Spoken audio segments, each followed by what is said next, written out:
Mitra Anomolia Wilujeng tepang dangu serang acara matuh dongeng enteng pangbeberahmana Mang Jaya sapara kanca bade neraskeun hanca dongeng nuka tunda carios nyambung judulna Dedemit Guha Sancang.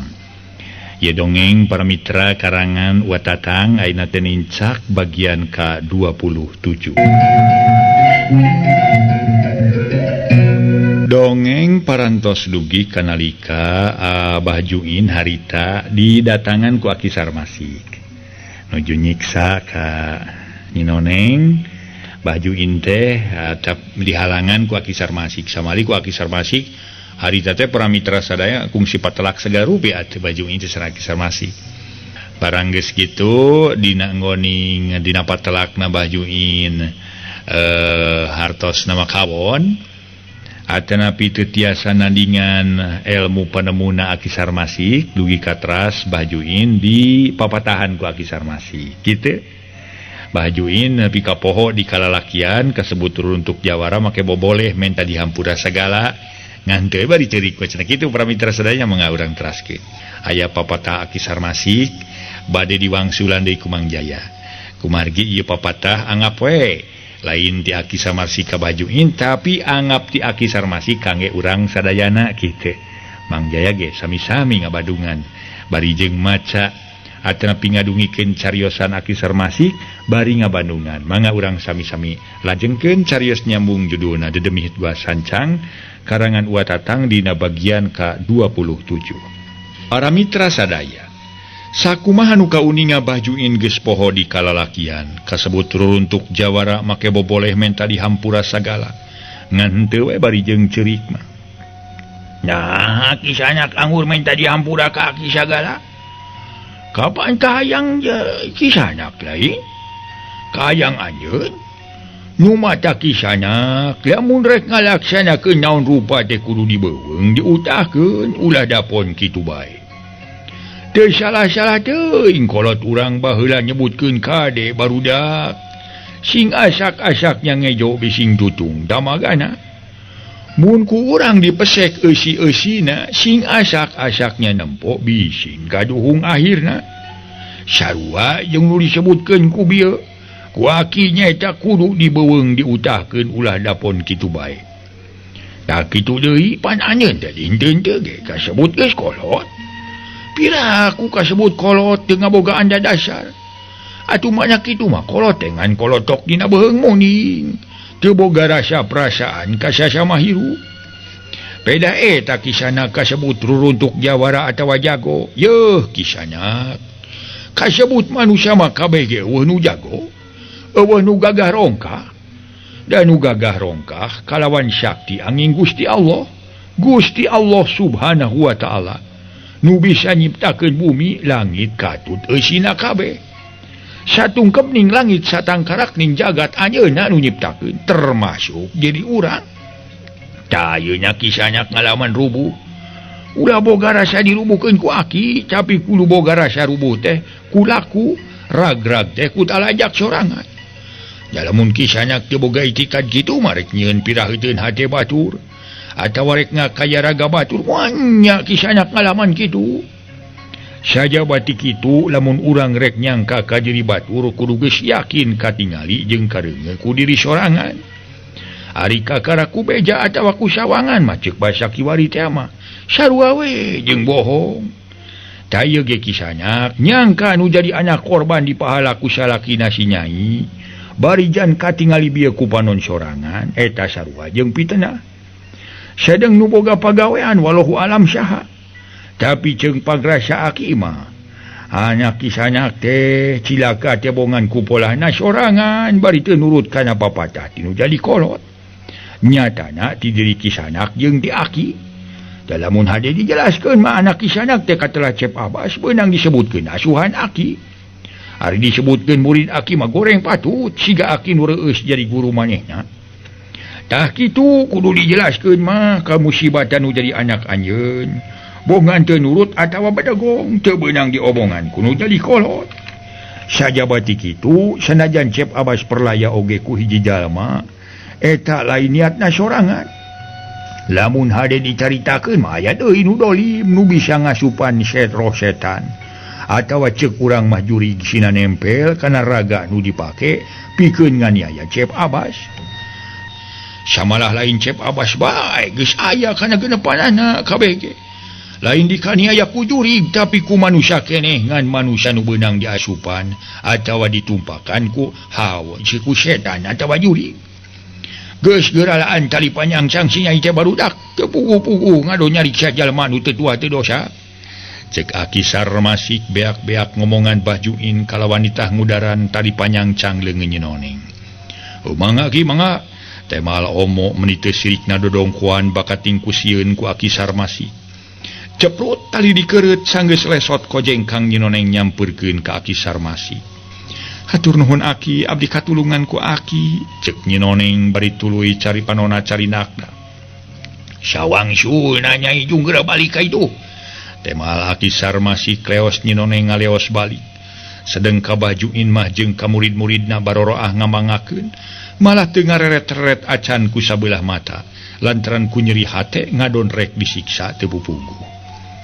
Aki mangga cali keula atuh Aki, cek Bajuin ku ayeuna mah jadi sopan kalawan ngaku nitah unggah sagala. Keun bae geus murid euy. Eta mah kitu we Ki Juin omatnya ti seseret poe ieu ulah rek nyieun peta kitu deui, kitu-kitu deui nya. Tina perkara nu jadi anak tepi ka hanteuna, bongan manehna sorangan teu nurut kana papatah ti Aki. Cek Aki ulah boga itikad goreng jeung ulah sok suudon bising cilaka ku pamola sorangan. Geuning ayeuna kabuktian teh jaga-jaga teuing. Numawi atuh Ki ku simkuring oge teu waleh dicariosan nanging budak teh badagong. Ku kituna mugi ulah kira-kira ngahapunten we kapun anak sareng ka simkuring. Cek Bajuin sanuk-sanuk menta dihampura. Sawang sulna Aki ge kudu dihampura. Temal Aki Sarmasik bari patarema dampaleungeun jeung Bajuin. Samalah murid-murid Bajuin ting solongkrong sasalaman menta dihampura. Atuh saja bitik itu Aki mugi dipangnarekahkeun perkawis jalmi nu dolim supados tiasa ngalengkenging jalan upami diantep mah bilih teterasan ngajantenkeun gangguan kana katengtreman sadayana. Bilih tadi saur Aki jalmi-jalmi nu maraot teh sanes ku jurig nanging ku jalmi keneh nu dolim kitu. Cek Bajuin minang saraya sangkan bisa newak jalma juli. Insyaallah ngan moal bisa ayeuna Ki Juin ke dina hiji waktu ku Aki rek diintip-intip heula kalawan kudu kumaha cara newakna. Da ieu mah teu bisa ditewak kitu wae seutik gedena kudu make ilmu. Yu atuh Ki Juin, euy barudak. Ku Aki ditinggalkeun nya. Aki rek balik. Mangga Ki mangga. Temal Bajuin jeung murid-muridna meh bareng. Tekung silila sanggeus Aki Sarmasik balik, murid-murid Bajuin ge pamitan baralik sewang-sewang. Kacaturkeun dina poe isukna Nyinoneng ini ti imah dadakuna mah kalanyang mah rek ngalongok anakna nu dipihapekeun ka ninina. Sok padahal Nyinoneng rek ngadatangan Aki Sarmasik. Sanajan can nyaho oge tempatna dibelaan nananyakeun nu kabeneran kapanggih. Barang tepi ka imahna kasampak Aki Sarmasik keur ngalange we diuk dina babalean di tepas. Punten cek Nyinoneng bari ngajanteng hareupeun gorodo. Mangga euy Nyai. Tas di mana Nyai? Ngajakeun pangan Aki. Ho suku ya batu ka jero ka ieu. Halacat Nyinoneng unggah gek diuk dina babalean pahareup-hareup jeung Aki Sarmasik. Nu teu loba mikeun waktu Aki Sarmasik tumanya. Aya naon Nyai mun acara reuwas teuing tara-tara disasari ka dieu? Numawi Aki maksad masaja silaturahmi we ka Aki. Saja bitik kitu nganuhunkeun kana bantosan ti salira Aki nalika kamari abdi bade disiksa ku Mang Juin. Pami sareatna teu kabujeng katulungan ku Aki maduka kumaha nasib abdi dinten kamari. Ulah-ulah abdi tinggal ngabanusan ku panyiksa Mang Juin. Cek Nyinoneng nyarita bari melengu. Nyeta mah atuh Nyai geus kitu we kersaning Gusti Allah. Da Aki kitu aya niat rek ngadatangan Ki Juin harita teh. Ngan Aki balik ti girang tas nempo huma. Ari kitu pareng Aki ngaliwat kadinya katingali Ki Juin keur mencuta Nyai. Sadadina mah Aki ge eueuh niat ngawarah Ki Juin ngan bongan we diomongan ku Aki malah ti popolotot ngadon rek nyiksa Aki. Atuh Aki teh kapaksa ngabela diri tapi kitu ge alhamdulillah urang salamet Nyai. Cek Aki Sarmasik berada seuri. Mawi pami teu kabujeng ku Aki mah abdi teh duka kumaha atuh Aki. Atuh saja bitik kitu ku ayeuna abdi ngadeheus ka aki maksa hoyong naroskeun perkabis pun lanceuk we. Urmang Juin mah keukeuh majarkeun putrana kantos riributan sareng pun lanceuk. Dugi ka putrana Mang Juin ngantunkeun. Saurna teh dikaniaya ku pun lanceuk. Sedeng nemutkeun cariosan ti hiji jalmi panarosan. Saurna pun lanceuk teh parantos ngantunkeun. Atuh abdi teh percanten we kana cariosan panarosan teh ari margi pun lanceuk. Tos 10 sasih teh aya mulih-mulih. Nanging saur Mang Juin mah aya malih aya nu nganiaya putrana oge pun lanceuk cenah kitu. Tumali kitu abdi nyuhunkeun dipanguningakeun ku aki nah leres pun lanceuk teh aya keneh di kieuna. Cek Nyi Noneng ngageuri tumanya ka Aki Sarmasi. Nya eta keur aki ge percaya teu percaya kana omongan Ki Juin tina perkara salaki Nyai Jang Usman teh Nyai. Ari percaya na ada puguh Ki Juin teh geus kolot kalawan ceuk manehna kungsi nyapi anakna keur jojoh patutunggalan jeung Jang Usman. Ari teu percaya na dume aki teu ninggal kieuna. Ngan kasieun aki mah sok sieun Ki Juin jijieuna nu hartina rek mitnah ka Jang Usman. Anu teu tuah teu dosa. Sok padahal ku sawangan aki nu nganiaya anakna Ki Juin teh lain Jang Usman tapi saurang awewe. Kitu ge lain manehna nu boga itika dolim atawa hianat ngan eta awewe kasaningan ku jurig atawa setan tina jalan perbuatan jelema keneh. Tapi insyaallah engke ge moal burung kanyahoan ku sararea saha-sahana jelema nu boga perbuatan dolim kitu. Dupi pun lanceuk. Pamileres aya keneh teh di kieuna tiasa mulih deui aki. Sareng leres pun lanceuk kagungan hiji padamelan nu teu dipirido ku Allah. Jalan saur Mang Juin mamajarkeun pun lanceuk teh nyegik sagala rupi. Ai perkara salaki Nyai pasti balik deui mah. Heueuh. Pasti balik deui ngan omat di mana geus balik deui ulah rek robah budi. Sabiasana we kasebut pamajikan ka salaki ngawulaan sakumaha mistina. Dupi eta aya wartosna pun lanceuk kagungan padamelan kituna leres aki. Oh pagawean kumaha? Tanya Aki Sarmasi bari neuteub kana beungeut Nyi Noneng. Mun nguping wartos di piluaran masareng ti Mang Juin majarkeun pun lanceuk nyegik. Aduh ka teuing ari boga lapah kitu henteu nama. Aki mah teu nyaho. Malah keur Nyai tong loba teuing dedengean bising jelema nu sirik pidik dumeh katingali kaayaan rumah tangga Nyai keur aya dina kasenangan. Laras aki mung ieu we abdi manyerina teh ku cariosan Mang Juin. Nyebat si nyegik sagala ka pun lanceuk. Cek Nyi Noneng bari ngalima. Heueuh keun bae tong dipikir teuing barina oge. Ongkoan ku aki kamari geus beak-beak pan diomongan Ki Juin teh. Geus kitu mah Aki Sarmasik setengah ngupahan Nyi Noneng. Lantaran katingalina meni alum. Geus aya penerangan jeung nasehati Aki Sarmasik mah harita. Nyi Noneng pamitan balik lantaran katingali langit alum sigarek hujan.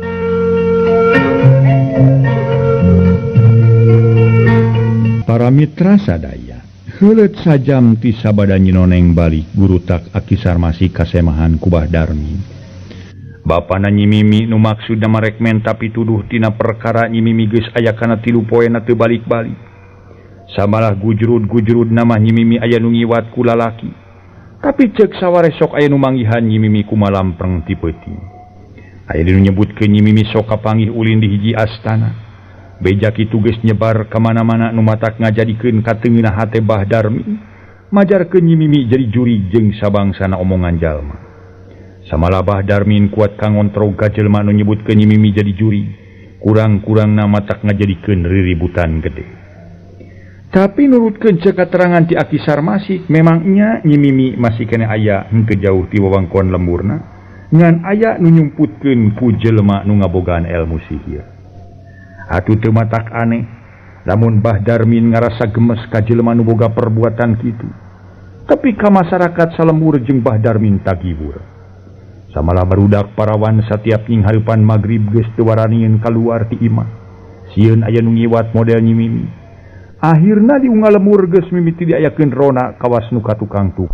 Sajabat ngajaga keamanan kampung teu ngintip bagong lantaran geus aya deui bagong kalana kulunu di pilemburan. Cag urang tuna heula nyaritakeun kaayaan Bah Darmi nu kaleungitan anakna katelah Nyi Mimi.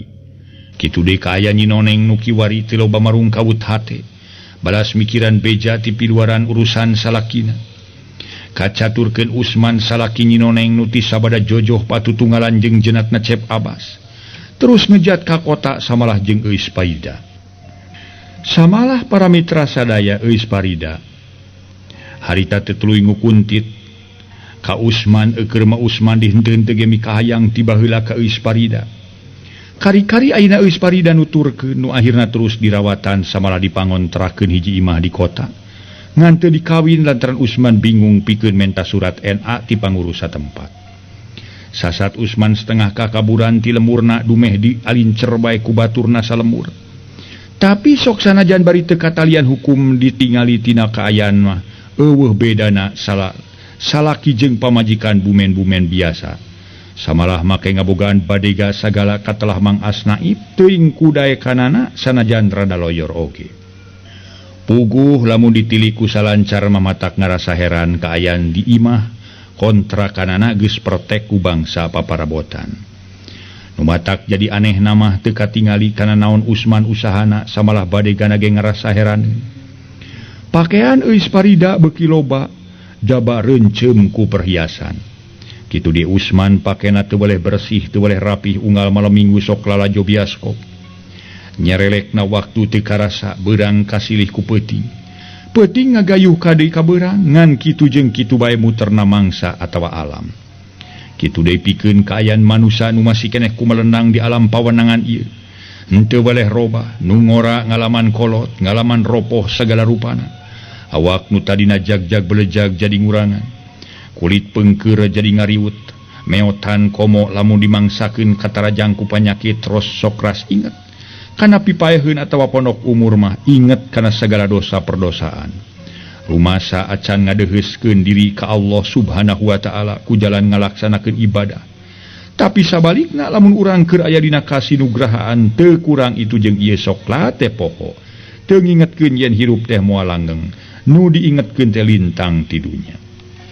Contona samodel Usman nu kiwari keur hirupna senang jaba tinggal gugulung dunya teh nyaning nu demplon Eus Parida nu dipikahayang tiba heula mula ayeuna geus bisa kapimilih atulah teh poho ka anak pamajikan da puguh keur digugulung ku dunya jeung teu boleh dibere kasenangan hate ku Eus Parida. Ku ayeuna Usman make ngabogaan pabrik sukro sagala malah pagawean oge aya kana 10 urang tina imah ngontrak ayeuna geus ngabogaan sorangan. Sedang nu jadi anak pamajikan mah dilemur waluhu alam kumaha da boro-boro dilongok teh dikiriman oge geus tara ampir aya kana satauna leuwih. Majarkeun inung budak mah hese dipangusahakeun atajawa milikna teu samodel Eus Parida gampang dipangusahakeunana. Dina hiji poe pasosore harita kabeneran langit menibeng ras taya aling-aling. Manuka pinis tingkalayang di awang-awang silih samer jeung pada baturna. Lamun dijelema tema taksiran keur silih eleg arocon samodel Usman jeung Eus Parida keur hareureui di kamar sakapeung jempe sakapeung ceuleukeuteuk Eus Parida seuri meni ceuleukeuteukan samalah Usman nyebutkeun aduh sagala duka dikumaha ku Eus Parida lantaran pantok kamarna nutup.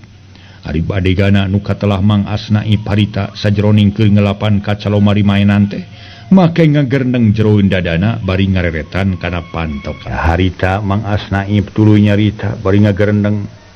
Baku itu jadi dulungan. Mulai buatan tibolon pisan aing mah.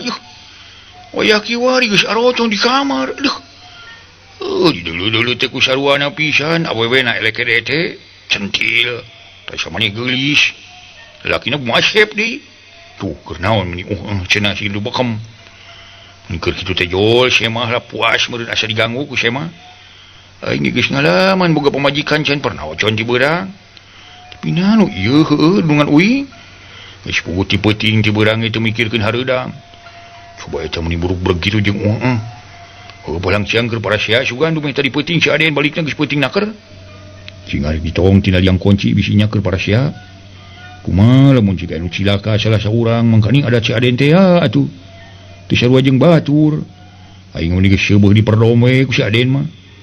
Kitu galecok batin Mang Asnaip tuluy ngoloyong bari nyibir-nyibir elak. Harita Mang Asnaip ngadepong noong tina liang kunci ceuk pikirna bisi dununganna keur parasia di kamar. Barang ditoong si horeng teh Gusti, sugan mah keur sumo. Mang Asnaip gajut. sajeroning keur naong teh ngagerendang bari panon pepereureuyan. Amin sia adol geuning aduh.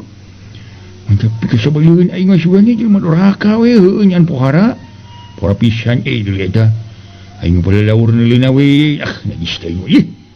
Cikeus Mang Asnaip tuluy ngalewas ka tukang lantaran katingali.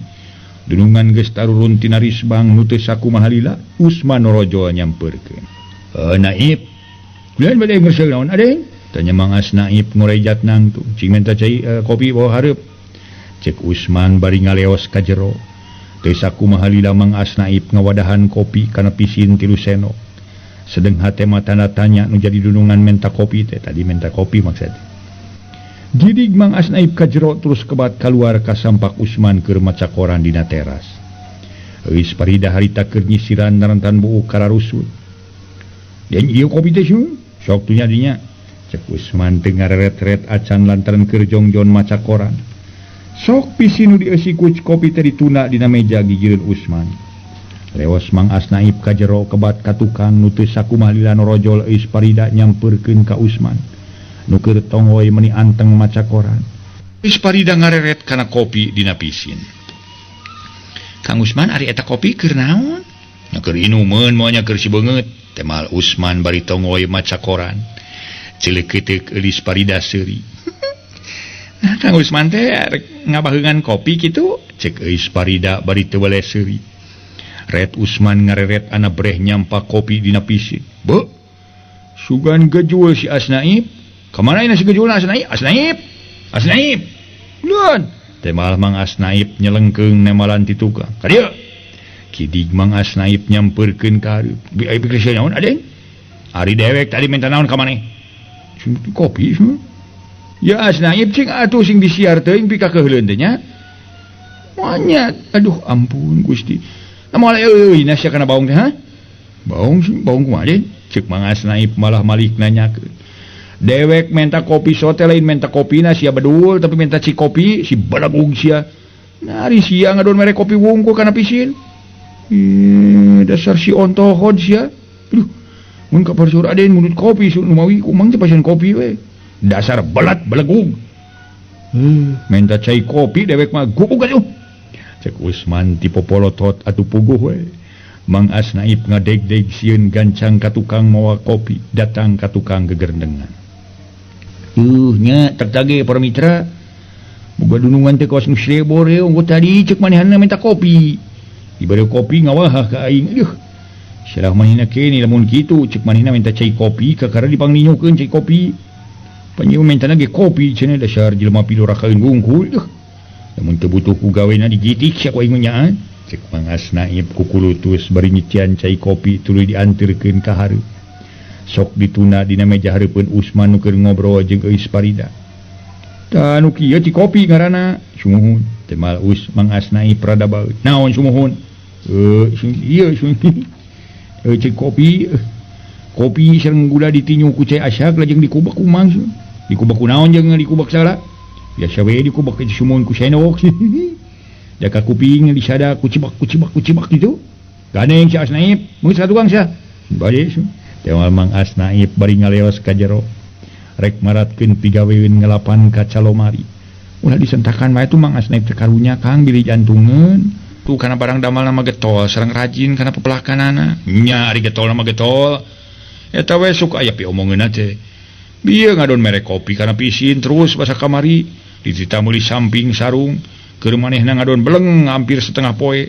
Ari kitu teh teu meuli samping sarung kalah dibelikeun kana kaos oblong.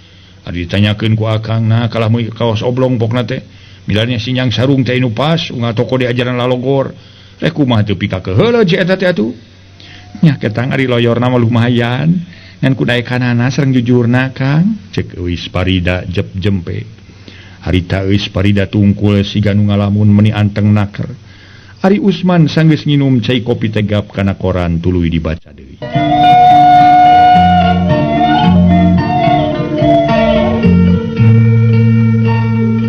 Para mitra kaum dangu. Waktu Usman jeung eus parida keur nariis di hareup. Heuleut setengah jam pun cenghis aya saurang lalaki tayalian pagawena Usman. nu diangkat sebagai manor nu dikawasakeun pikeun ngurus pagawe demi katelahna Abdul. Wilujeng sonten aden oge neng, cek Abdul bari ngajanteng hareupeun teras. Aya naon dul? Tema Usman bari nuna koran kana lahu-lahunan eus parida. Aya peryogi ka aden sun, sok atuh diuk. Cek Usman gek Mang Abdul diuk dina kursi kalawan teu loba miceun waktu tuluy cacarita. Eta den bade naroskeun perkawis pesanan barang ti Bogor teh sun iraha bade dikintuna. Ari geus aya mah barang atuh 2 ton. Rek isuk rek page to kitu naon atuh kirimkeun we. Terus aya 2 ton mah malih langkung rupina mah den. Nya ari geus aya mah atuh barangna sina dikirimkeun itu ku Si Darmo. Kana mobil puso we ngan bejakeun ka Si Darmo pariksa heula. Persnelengna lantaran kamari ieu cek Si Darmo cenah aya karuksakan kitu mobil teh. Sun parantos dilereskeun mah kamari dicana ka bengkel den. Sareng ieu den aya murang kali pameget kinten yuswa 17 tahun maksana teh hoyong ngadamel di pabrik.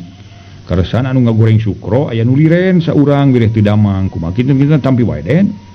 Tarima we salamun aya mah nu neangan deui tiluan mah lantaran kuring aya maksud rek ngagedean pabrik ieu teh. Komporna geus meuli opat deui jeung tabung wadah angin ge.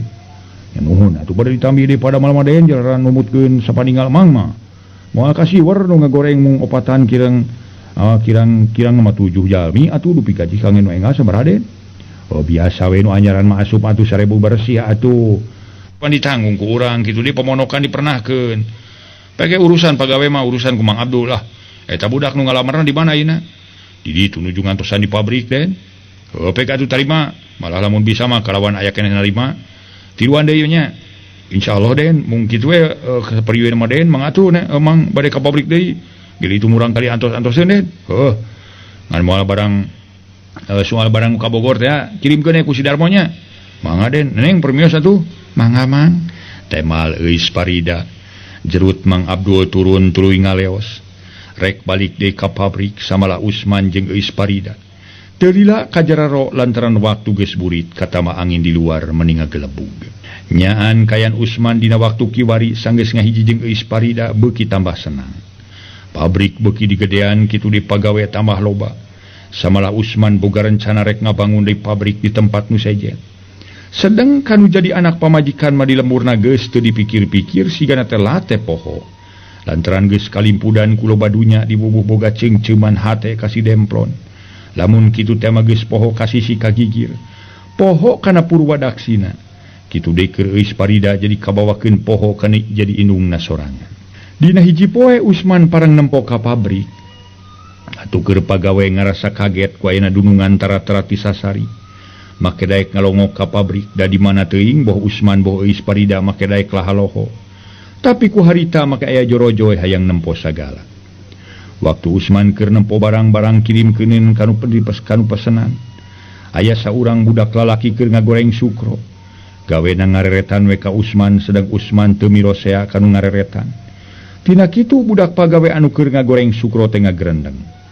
Jarweun dadana bari teu weleh ngareretan. Eta jelema nu nempoan barang-barang teh meuli rupana rupa bapak aing Pak Usman. Nya kitu bapak aing. Tapi da bapak aing mah bejana geus maot. Malah ceuk nu jadi indung mah geus maot cenah. Singkek tanyakeun ka Manur Abdul sangarana jeung urang mana jelmana menempuan barang-barang di gudang teh. Kitu gerentes batin saurang budak lalaki pagawe pabrik make boga timuru bapana ka Usman. Anu memangnya eta budak teh anakna Usman nu panggedena katelah Sobandi. Ngan manehna teu wani nyampeurkeun nanya ka Usman, ceuk pikirna sok sieun kasamaran. Tapi ari batinna mah tetep nyangkana bapa. Nyangka bapana. Tekung silila para mitra Usman kaluar ti pabrik terus balik. Sanggeus eueuh koloyong Sobandi nyampeurkeun ka Mang Abdul. Nuker diuk dina kursi bari nyaksian nuker nimang sukro. Red Mang Abdul ngareret sarta nanya. Waktos na seep.